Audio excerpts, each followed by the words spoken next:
hundreds of white nationalists from across the country descended upon the University of Virginia's campus. And now, as you can see today, we greatly outnumbered the anti-white, anti-American filth.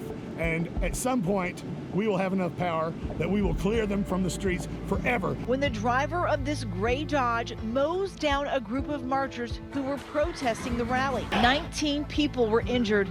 32-year-old Heather Heyer was killed. The driver is identified as 20-year-old James Alex Field from Maumee, Ohio.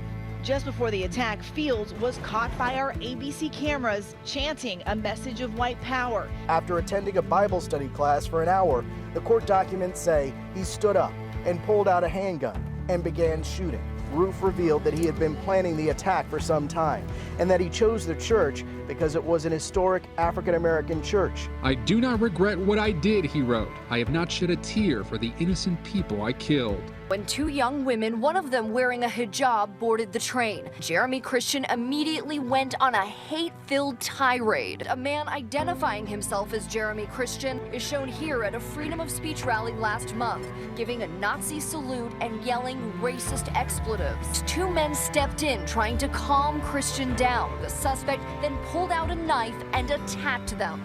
The suspected killer only making it a few blocks before he was arrested.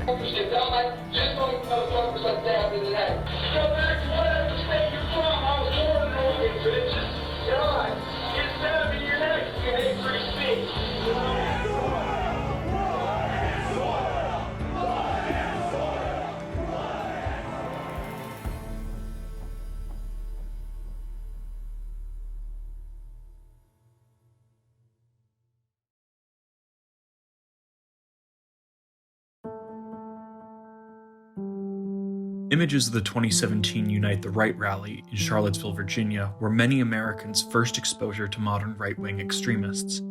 There were familiar faces, like the KKK, but there were also groups the mainstream was less familiar with, mostly because they had kept their presence confined to the internet. They came out of the woodwork at Unite the Right, months after the inauguration of Donald Trump, which they had openly celebrated. The extreme right felt it was their time to make their private views public.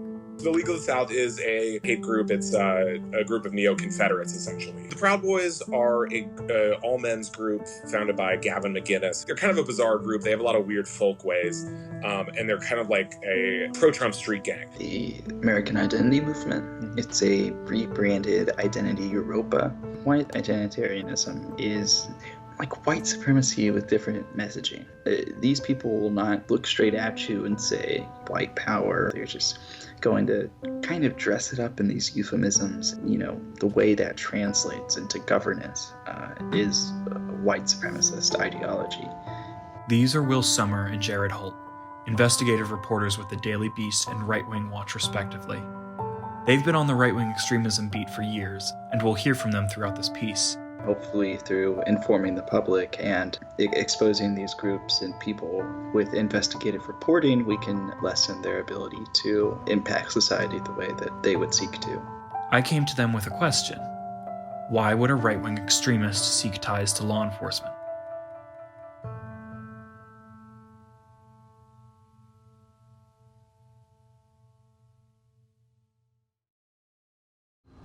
I'm gonna have to call the director.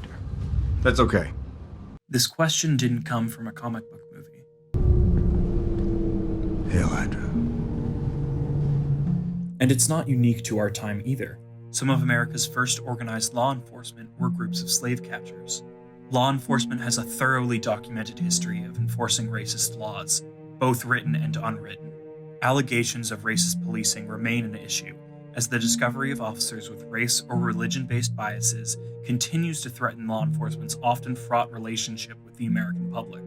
The last 10 years have seen numerous public scandals leading to the excusal of officers with such biases. A small, yet significant portion of these excusals were based on extremist views. These officers were white supremacists, militia members, or more recently, followers of different alt-right ideologies. Then, on a wall of a bedroom, this framed KKK application. Other Facebook users did identify Charles Anderson. Officer Charles Anderson has been on the force in Muskegon since at least 2009. It's good to be among people who think like I do. We're working on getting more of those people around to our way of thinking. Tattoos on deputies goes back more than 40 years. Deputies who have the tattoos do not refer to themselves as gang members, but rather members of a clique, with such names as Vikings, Breakout Boys, the 3000 Club. In 1971, in a lawsuit, a federal judge called the members of the Vikings, quote, a white supremacist group, nothing more than a neo-Nazi gang. Whether law enforcement is inherently key to maintaining an American status quo of white supremacy is a legitimate sociological question, albeit one that is already a consistent source of discussion. I'm focused on something narrower: the actions of avowed right-wing extremists who seek to create a society that unapologetically enshrines the success of white Americans have taken to embed themselves in law enforcement.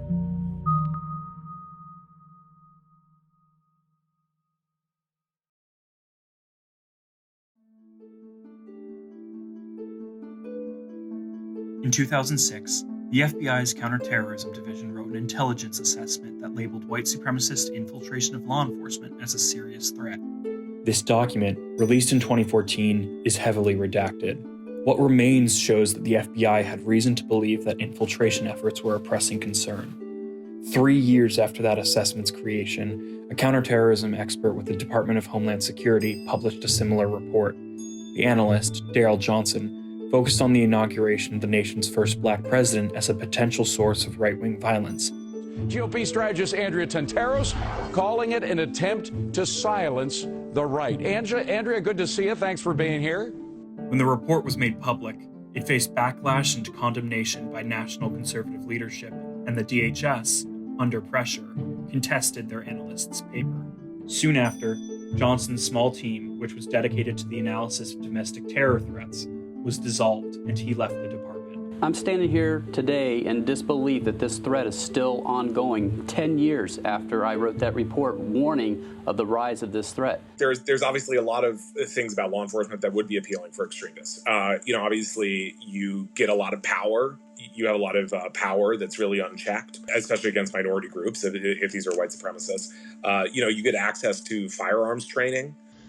Joining law enforcement as an extremist would give you the opportunity to engage in the deliverance of suffering that a lot of right-wing extremist ideology is motivated by. Law enforcement also has access to a massive amount of personal information. The same FBI intelligence assessment focused on this angle, stating that the primary threat from infiltration or recruitment arises from the areas of intelligence collection and exploitation. Through agency databases and programs like Reuters Clear and LexisNexis, modern police departments and enforcement agencies grab birthdays, social security numbers, current and past addresses, and known associates. Obtaining this sort of sensitive information would provide any extremist with significant capacity to identify their targets and cause them harm.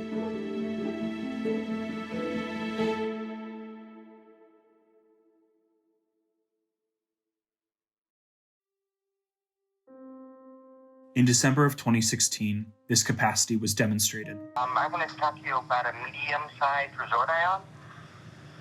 It's in Montana. Go kill yourself, you fucking Jewish type. All right, thank you.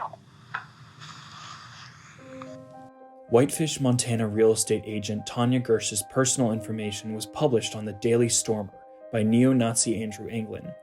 Anglin ran the Daily Stormer, which had become the most prominent website in neo-Nazi circles in recent years. He had accused Gersh of trying to bully the mother of Richard Spencer, a figurehead of the alt-right movement at the time, into selling her property in the town. In response, he told his readers to hit him up. Gersh and her family were harassed so severely by a faceless mob that they feared for their lives. Her husband received threats at his office, including 500 calls from a single individual. With their target's personal information at their fingertips, extremists don't need to make a physical appearance, let alone shed the anonymity the internet provides them to cause harm. And law enforcement's tools would only make this information more accessible.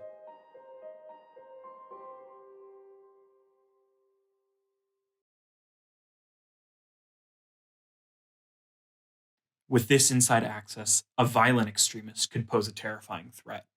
Individuals linked to the group known as the Atomwaffen Division have allegedly carried out 5 murders in 2 years.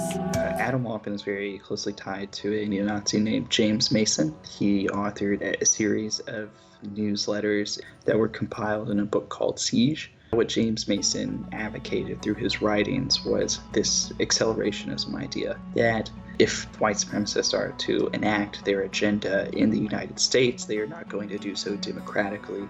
They're going to have to do so with shows of force and violence and terrorism. The white supremacist group, the Base, which was recently in the news because they were allegedly planning a big massacre at this Richmond gun rally. They're very concerning. It seems like a lot of their members have been rolled up by the FBI, but it's not clear how many people are still out there. While accelerationism is not an ideology exclusive to terrorism carried out by the right wing, this spawned voices that still carry weight. Next to blocks of classified text, the 2006 intelligence assessment previously mentioned displayed an image of William Pierce. Pierce, who died in 2002, wrote the Turner Diaries, a book the Anti-Defamation League summarizes as an inside account of an Aryan revolution that overturns the United States government in the near future. A passage in which the protagonists detonate a bomb in FBI headquarters is considered direct inspiration for the 1995 bombing in Oklahoma City by Timothy McVeigh. If an accelerationist were to infiltrate law enforcement, they too would likely find inspiration in the Turner Diaries and Siege.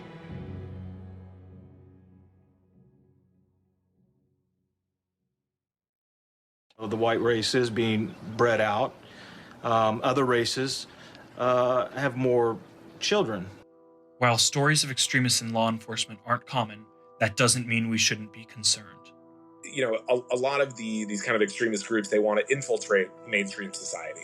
So they want to have their members join, let's say, their local Republican chapters and kind of smuggle in these white supremacist talking points.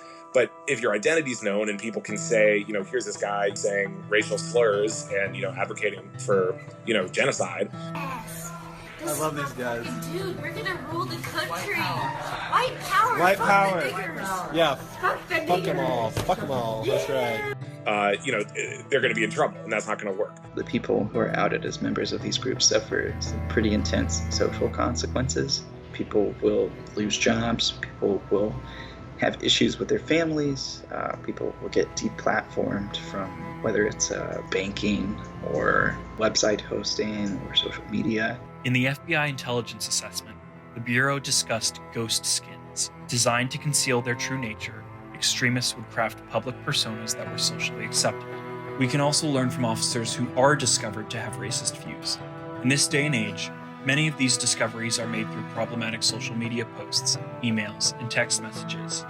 In one case, a police officer gave an address to a gathering of the neo-Confederate group the League of the South, which he was a member of. This was discovered because the address was filmed and posted to the internet.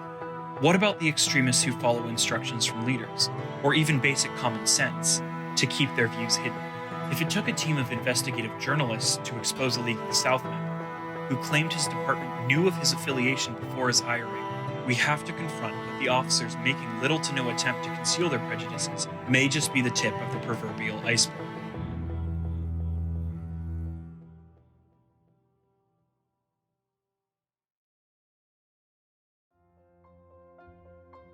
While many extremist groups lost steam after the public response to Unite the Right, hate is alive and well in America. Law enforcement is clearly not teaming with avowed extremists, but extremists see opportunity in law enforcement, one they've already seized. Even when officers aren't extremists themselves, we've seen instances where their rapport with extremist groups is concerning. I've been on the ground covering stuff in Portland before, and the Portland Police Department has been, at least from the way I see it, kind of giving special leniency to the Patriot Prayer and the Proud Boys groups that have organized in their city. The mayor tonight citing concerns that the texts cross boundaries and raise questions about whether warrants are being enforced. In December 2017, Lieutenant Nia gives Gibson a heads up about a member in his group referred to as Tiny. BTW, make sure Tiny has his court stuff taken care of. I was told on the radio at the Jameson Square event he had a warrant. I told them we would not be arresting Tiny right now, so please be sure he's good to go before coming down. Only months earlier, the Portland Police Department arrested a man who murdered 2 Good Samaritans, people who had the gall to stand up for those who didn't look like them. Despite this extremely recent event, officers gave right-wing extremists with open warrants multiple opportunities to avoid arrest. It is unacceptable that a staunchly violent group like the Proud Boys could have any justification to see law enforcement as a potential ally, but they do for the same reason that others fear law enforcement. I've shown clips of police brutality and racist policing because they show the harm law enforcement has the capacity to cause. These abuses affect millions of Americans, regardless of whether the implicated officer is an extremist, while extremists see these abuses as an opportunity to provide safety for white, European culture, an opportunity to correct the white genocide of minority birth rates, an opportunity to return America to an explicit system of dominance and subservience. The authority and tools provided to law enforcement would give an extremist exactly what they need to carry out their own vision of justice. The law enforcement and intelligence communities have identified this threat, the FBI in 2006 and the DHS in 2009. The American public has only been privy to these leaked government documents and news of the occasional arrest, but the violent attacks of the last 10 years suggest that the issue is not under control. We do not know how large the infiltration threat is. We only know that right-wing extremists have every reason to keep it that way.